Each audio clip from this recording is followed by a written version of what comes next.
someone is an executor of a will, who makes sure that the executor carries out the wishes of the deceased? This would be in the US. The short answer is the executor makes sure out of self-interest, because he's personally liable for everything that goes on as an executor. And the checks and balances will include the heirs, the court, and sometimes a bond company, which is a third party, and I'll explain. So bottom line is, an executor is personally liable for any wrongdoing during his or her tenure as an executor. So if they fail to sell stock before the market crashes and end up eating a $20,000 loss, they can be liable for that. If they pay out all the beneficiaries before they settle the taxes, they can be liable to the IRS.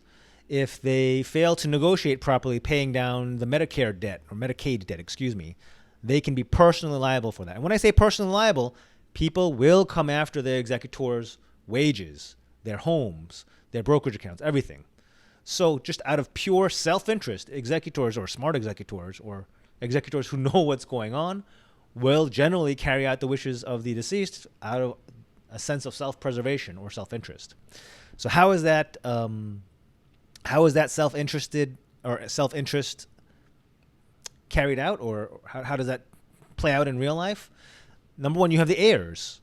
The heirs are the ones who get whatever's left. So they're the ones who are basically the first set of eyes watching what the executor is doing, because it has a direct impact on their bottom line. If the executor does things poorly, their shares will be lower. So they're the first sort of reporting agent, right? Meaning they could sue or file a complaint with the court.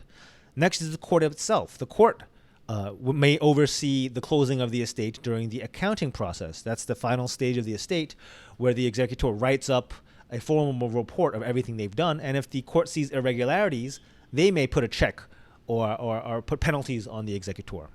And then in some cases, the executor or the administrator may have filed a bond when they started the whole process. And a bond is like an insurance policy that says if there's anything wrong with what the executor does, the bond will pay the difference to the heirs.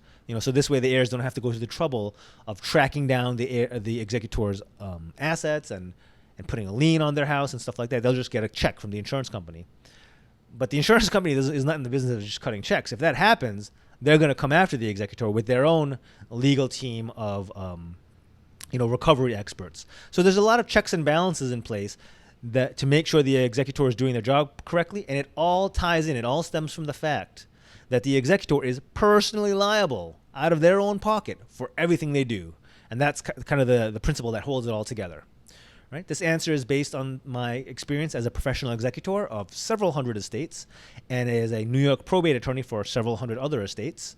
Hope you found this helpful. Take care.